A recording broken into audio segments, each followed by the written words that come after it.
Gallows Bridge. At the end of the day, this was the only family I was ever going to be offered, and we'd hurt each other deeper than anyone ever should. But we were still blood. Real blood, it turned out. Even if I didn't like the source of my origins, I knew it didn't change the way Luther felt about me. There was something rare about that, too. No money in this world could buy that kind of unconditional love. Through all the hate and blind anger I'd thrown at him over the years, alongside the bullets I'd hurled at his gang and the trouble I'd caused in his home, he had never once cut me off, never turned his back on me. He'd waited me out, assured that I'd come back one day. And fuck if I hadn't thought he was delusional. But it was pretty hard to call him that now, when he'd been damn well right all along. That was part of why this was so hard. Letting them back in, because I wasn't one who took being wrong easy. But was I really gonna let my stubbornness leave this wall up between me and my family, so we'd never truly be whole again? So I'd always be left on the outside, at a distance, to the love we'd all once shared. I searched for the right words, but nothing came.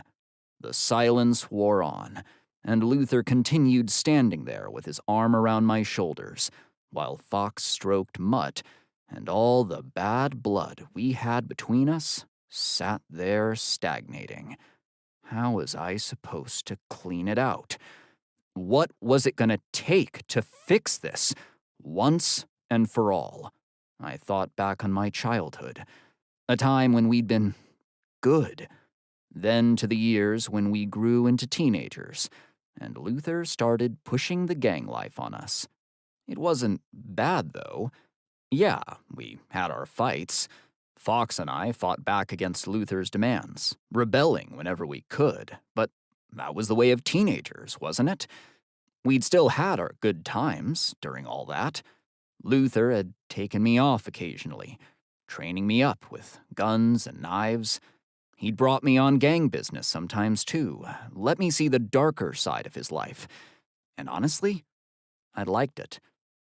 I was made for it, just like he said, even if I didn't want to admit that back then. Because no kid wanted their life planned out for them, especially when I had plans of my own with my friends. We dreamed of something bigger for ourselves, but had never worked out quite how we'd all get there. And in a roundabout way, I guess we'd made it now. Or at least, we had a chance for it. Didn't we all say once that we'd live in a big house together and chase every dawn into existence, live like those kids did? Always?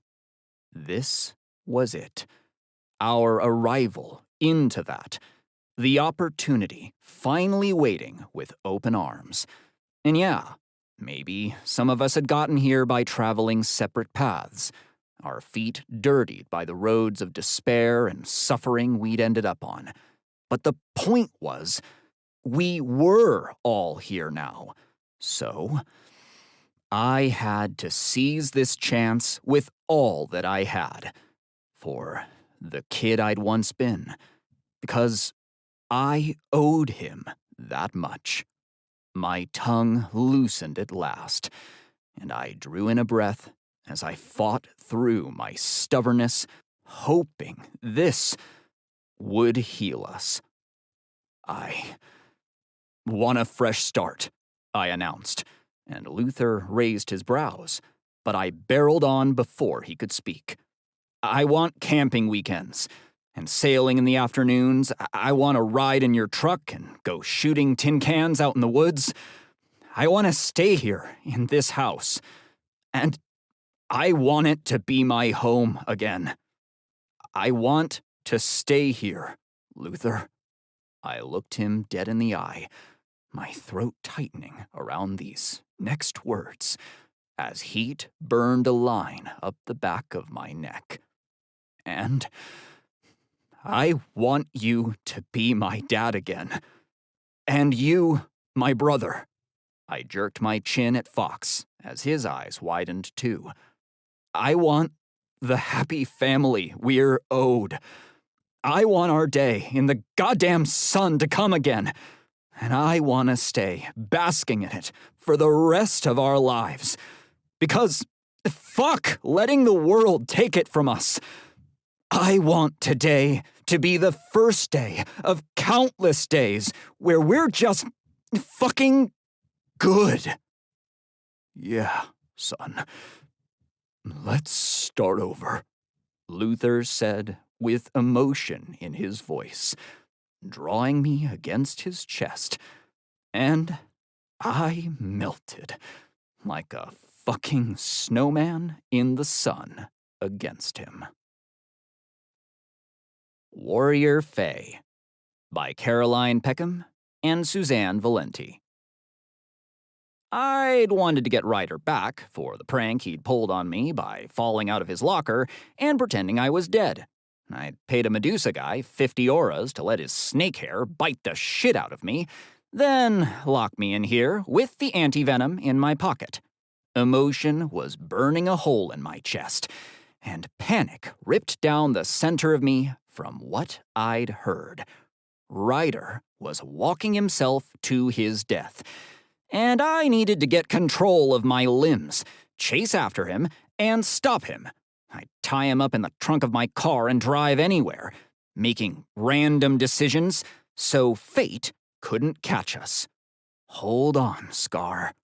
The venom was taking too long to wear off, and I groaned in my throat as I tried to call out for someone to help me. The fake blood on my shirt was starting to dry, and I cursed as I slowly got the movement back in my tongue and lips. Help! I groaned, trying to make my mouth work properly, as I heard someone walk into the locker room. Help me! Hello? Eugene Dipper squeaked in fear.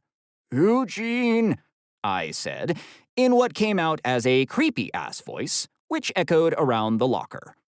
Who's there? He gasped in fright. Then I forced out. Open the door. I am brave. I am strong. I am a daring underdog, Eugene murmured under his breath. Don't run. Face your fears head on. Become a true Fae. The locker door yanked open, and he screamed like a schoolgirl as I tumbled out on top of him, crushing him to the floor, my face pressing to his. Help me, I begged, as he struggled to push me off him, but finally managed to roll me onto my front. Oh, my stars! Did someone stab you? He gasped. No, I slurred. Medusa, check my pocket. He inched closer, bending down and rummaging around, pushing his fingers into my shirt pocket. Not that one, I mumbled. Eugene started patting me down, moving his fingers into my back jeans pocket. Not that one, I repeated, and he went for the left pocket next. Not that one, I snarled, and he shoved me over to check my front pockets. Not that one, I hissed, as he went for the right pocket first. Not that one, I snarled as he tried that tiny, nothing, random jeans pocket within a pocket that no one ever used for anything. What the fuck was he thinking?